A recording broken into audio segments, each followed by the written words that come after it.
Welcome. I'm Dr. Charlene Smith with Dr. Betty Harris and Ms. Carol Abrams. You've tuned in to Set It Off Senior Style on TAN TV, the African American network with a local feel with a global reach. Today, we're going to talk about senior dating and financial concerns. A lot of times, when you're seniors, you've accumulated a lot of assets. You have adult children who are concerned about their inheritance, and they may be concerned about your financial situation. We all have heard about scammers, individuals that try to take advantage, not just with seniors, but especially with seniors, because we all have something that we've accumulated over time. So, we're going to talk about some of those financial concerns and senior dating. So, I am going to turn it over first to Ms. Dr. Betty Harris, and I'll let her begin us because she is a CPA. Go ahead, Betty. Hello, everyone. The first item I would like to address is senior scams. As we know, there are plenty of people out there that are preying on us and they want our money. So, some tips are check your email, don't give your email out to anyone, check your mail regularly, and your telephone. For your telephone, just be careful and listen to what individuals are saying. I remember my mother telling us that one time somebody called her and wanted her to buy a product, and then they asked for her social security number. She said, "Well, if you're asking me for all of that, you should already have it." So she knew that that was a scam. So we want to try to trust everyone, but when you become a senior, you're going to have to let go of some of that trust. Back to you, Charlene. I've had that experience also where, with my mother, there was a pop up on her computer screen, and it said that she needed a new virus program software. And she went on it, and they started asking her all kinds of questions. And it took us a while to get that situated. They fortunately did not get into her bank or anything, but they kept calling her, they kept emailing her and asking for all this money to get the program set. They wanted her to buy like a year of software for some ungodly amount. So we were able to stop it, but it looks really real. And now with the AI programs that are out there, they can duplicate things like your USAA, Bank of America, Social Security Administration that look like it's coming from that organization when really it's not. So what I do whenever I see something that's suspect, like I got a text one time that said your subscription's about to run out, you need to pay $75, and I'm like, I don't have a subscription to that. And I called the company and they were like, no, you don't even have an account with us. And I'm like, okay. So before you give out information, call the company, call your bank before you do any, and it doesn't take a lot of information. It could be your birthday, your address, your email, all of those things that you talked about, Betty. Carol? Uh, One of the things I want to address about dating with their finances, when you're inviting people to your house, your boyfriend coming for a weekend or anything else, take all your personal stuff and lock it up. Do not Mm. leave anything with your checking account, bank accounts, bills, anything available for them. Do not allow them to go on your computer until do it unless you have a visitor spot on there for them to go in as a visitor, not as a person using your account. The other thing is when you're looking at the finances of them, check out their finances. Do a background check on that person you're going to be dating. Uh, and then and other thing, if you really get down to it, I have one lady who asked for their tax return. She wanted them to take a look at the tax return, tell them, take your social security number off of it, but I need to see your tax return so I can make sure that you have the finances to be able to date me. And that's being definitely upfront and out and saying, I want to know what your financial standings happen to be. And I think that's very important. I know it is for me because I don't want to have to take care of anybody and I don't want to be a nurse with a purse for a married gentleman. So I think that They should come with their own financial money to support you and them. One way you can check on scams regularly is all cities have it, all states have it, and that's your Office of Attorney General. They have on their website current senior scams. So that's a good research to go to. And I was almost scammed as well. I kept getting this email from somebody that wanted me to pay them through PayPal. And luckily, PayPal is very good about catching some of those scams. And when I contacted them, they informed me that there is a lot of phishing activity going around, and that's what it was, a phishing activity. The reason I knew is by the email. The person put gmail.com as their extension, and I knew someone wouldn't be asking me from any from their Gmail account. So I knew that was a scam. Yes, I just had one. It just came in today. Oh my goodness, where is it? It was telling me that a delivery was going to be late because there was an incorrect address. And I looked at the website because in the text it said U.S.P.S. USPS. And I looked at the email that was on there and it had at Hotmail. So I know that wasn't a government email, that wasn't a government notice because USPS is the U.S. Postal Service. Mm-hmm. So I knew that text was one of those phishing things. So you have to be real careful when you're looking at that. When you're dating, especially if you're dating online, you may not really know who that person is because they can do all kinds of things. They can say there's somebody that they're not. Catfishing is what it's called. Mm-hmm. And they will say all these wonderful things. If somebody tells you they love you and you've only talked to them twice online, I would be very leery of that. Because a lot of times these folks that do that, men and women do it, they may be looking for a place to live.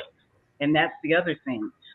If they're a long distance and they say, oh, but I can relocate and live with you, and oh, baby, we could really have a good time and even get married. Because a lot of us want that companionship, and sometimes we want it to the point of it being need. And when you act out of need, you act from a place lack of, and we really need to act from a place of desire. If you're not desiring someone to live with you, then don't let that happen, because that could be a scam and somebody that doesn't have the same finances you have. So that online dating, be very careful of that. And again, if people are asking you about your financial situation, unless it's like the situation with the lady that said, you know, she got a lot of money, she wants proof you got a lot of money, that's a different situation. But at some point, I believe, especially going from dating to relationship, you do want to know what financial situations are. Credit score, bank accounts, what kind of assets they have. My grandmother used to say, if you got a sofa, they need to have a sofa too. So, yes. Charlene Evelyn said, beware of scammers asking for payment with gift cards for products.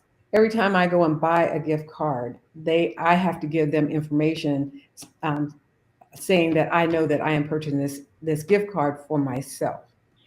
And then back to the scam that you were talking about, I had that exact same scam this morning, the USPS. Okay. And in talking with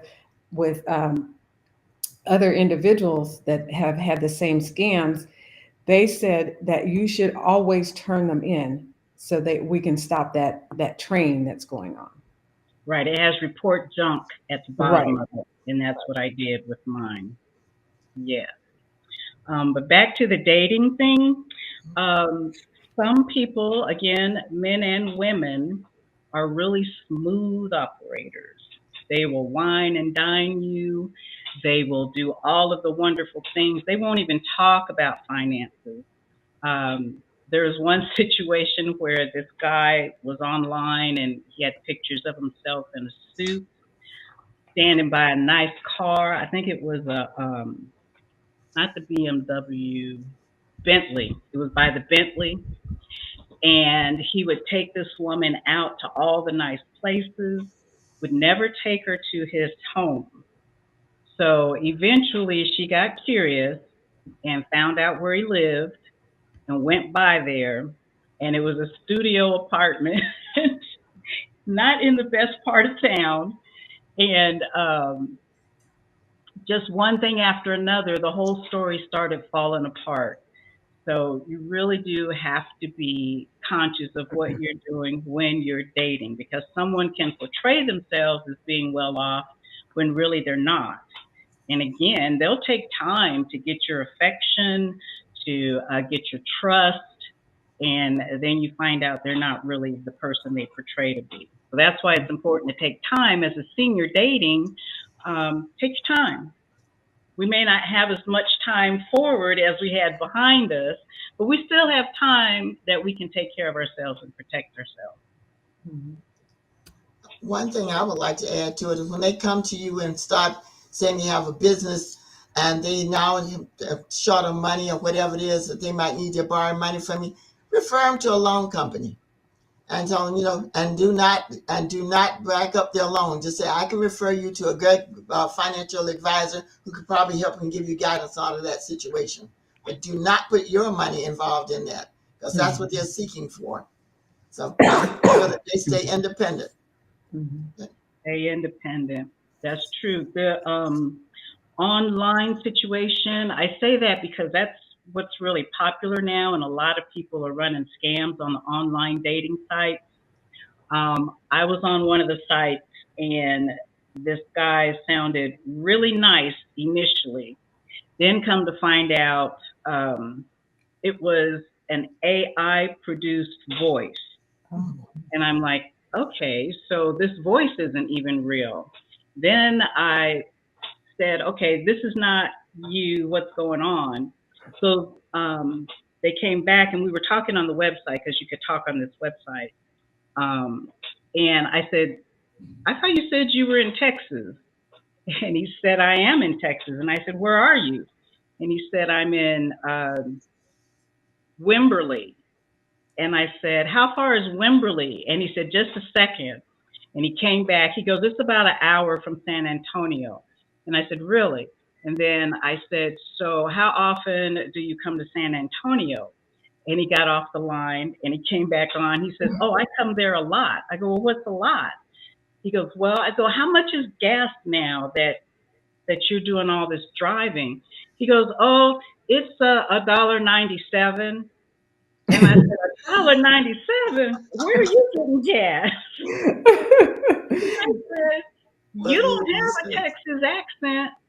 And he said, I am. He goes, I was born in Texas. And I said, you sound like you're from Nigeria. And he went, click. Oh. So you really have to check this stuff out. And, the scammers, it's unfortunate that they want to use your emotions, to take your money. And, as seniors, we really do need to protect ourselves. Um, some of us, haven't had relationships in a while and really desire the companionship. So it's important not to let your emotions overtake your logic when it comes to love. And that's one of the things we're going to talk about in another series. What's love got to do with it? But as far as finances, I don't think love's got anything to do with the finances. You want to be logical. I would like to add that if you're in your while you're in your senior years, and you make sure that you have all your information intact, just in case you were to pass away, or you meet someone and they want to know all your information. You already have those items secured.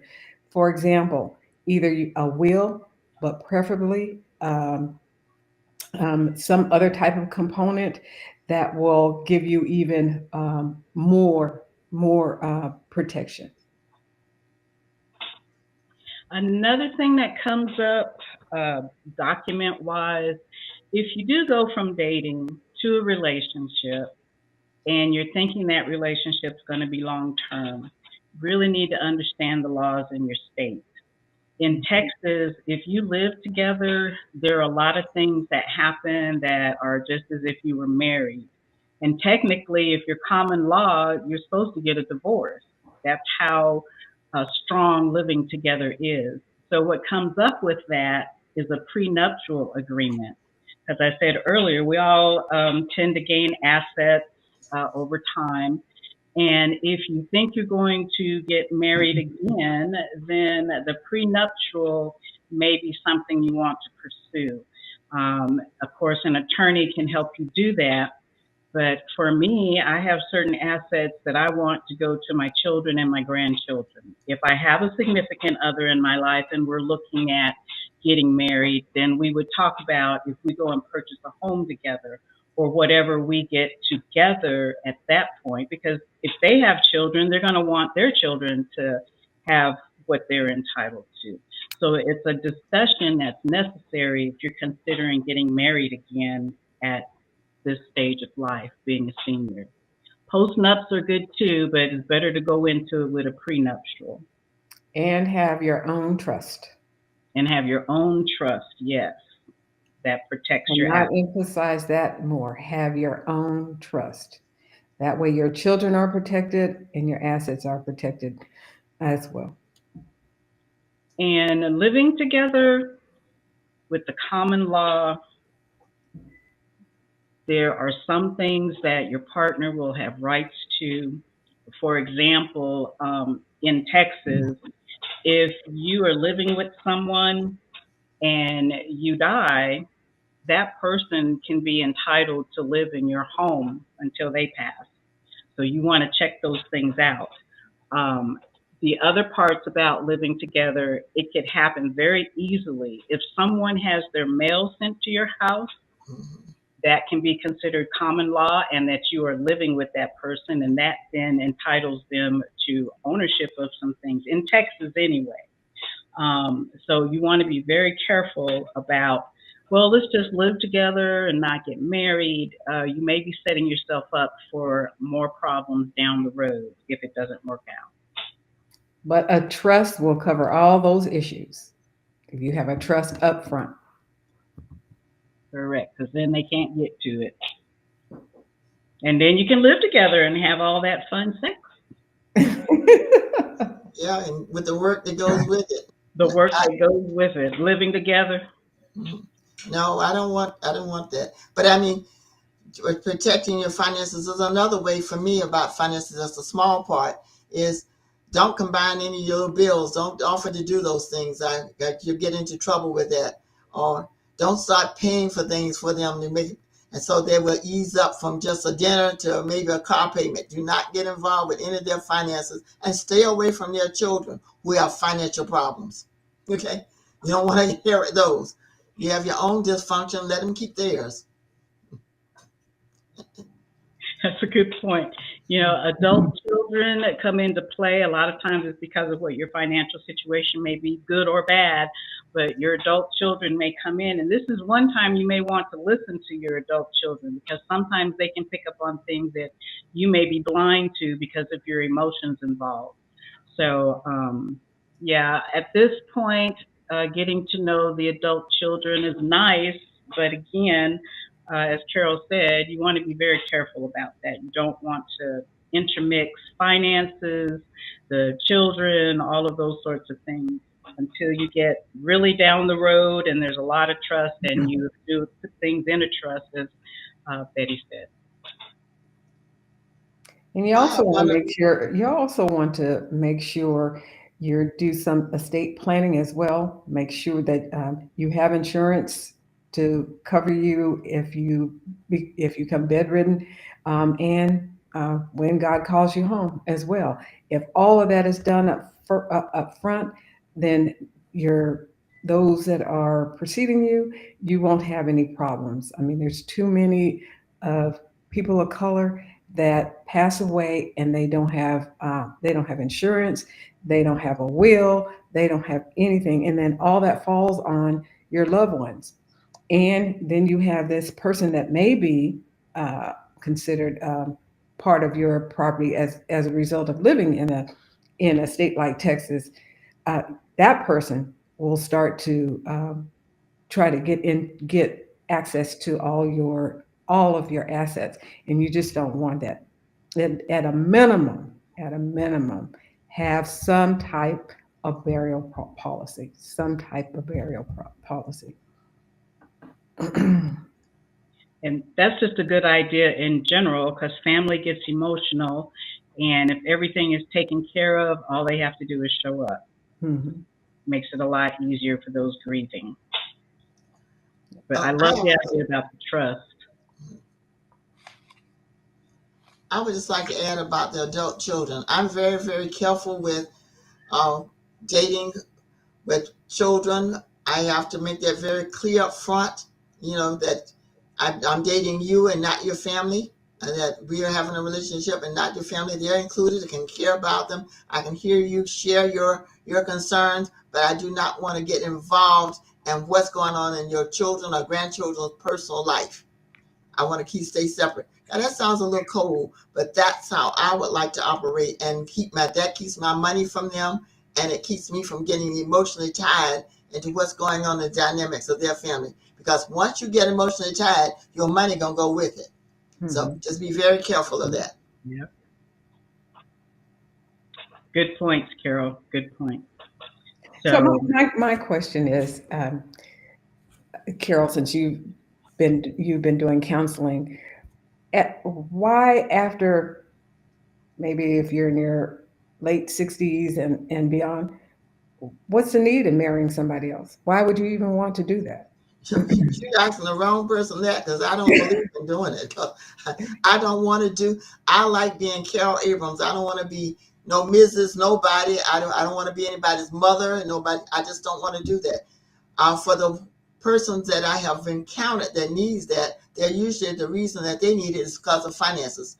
Hmm. Women at my age or 60 and above, they have already experienced a lot of that caregiving, and they're looking at trying to take care of themselves then.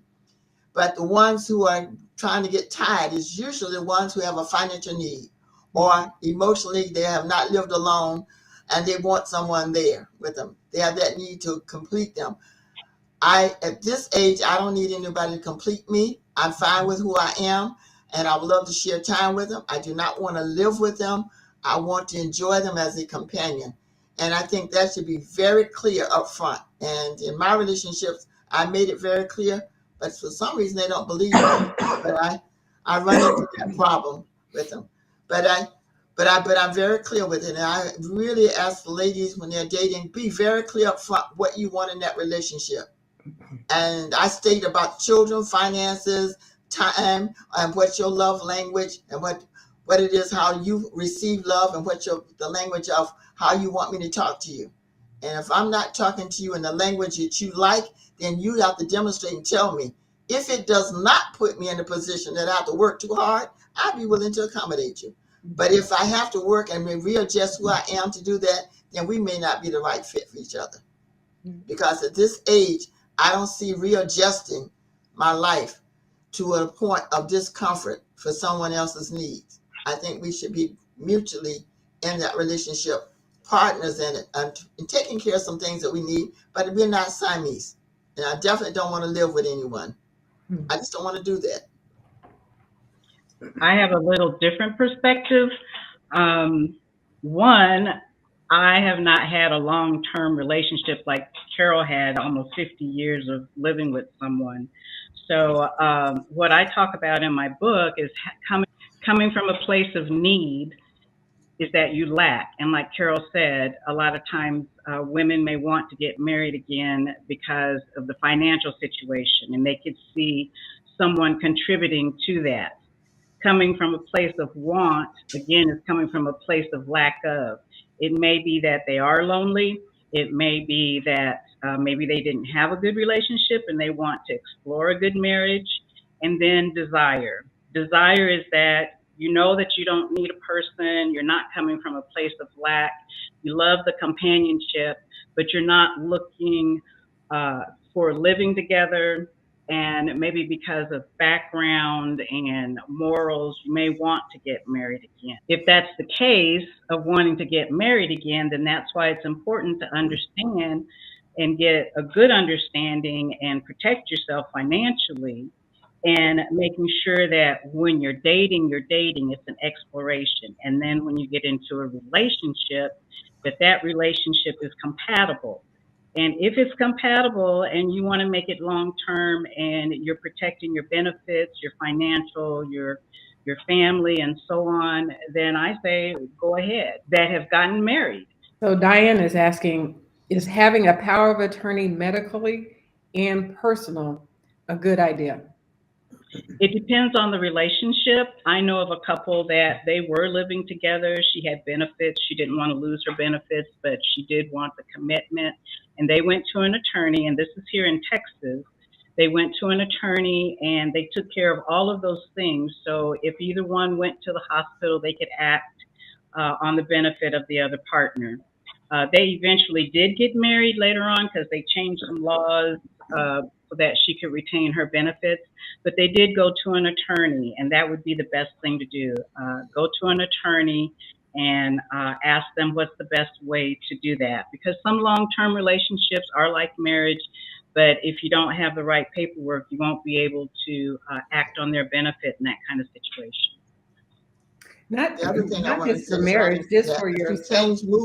change states, you need to go back to an attorney to update that, because one state the laws are different.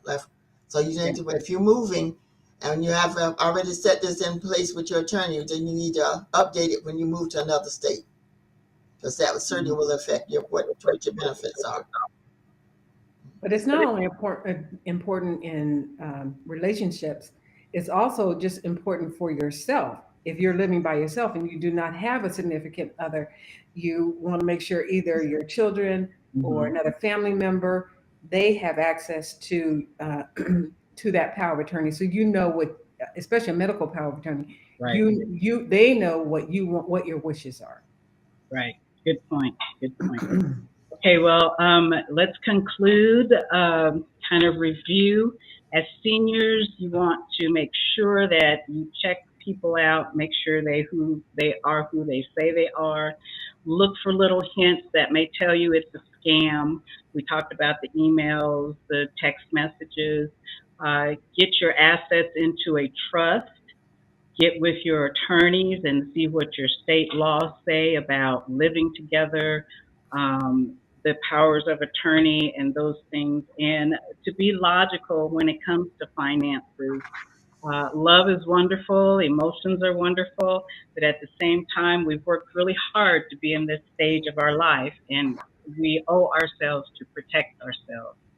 So thank you all. You've tuned in to the Set It Off Senior Style on CHAN TV, the African American Network, where we have a local feel with a global reach.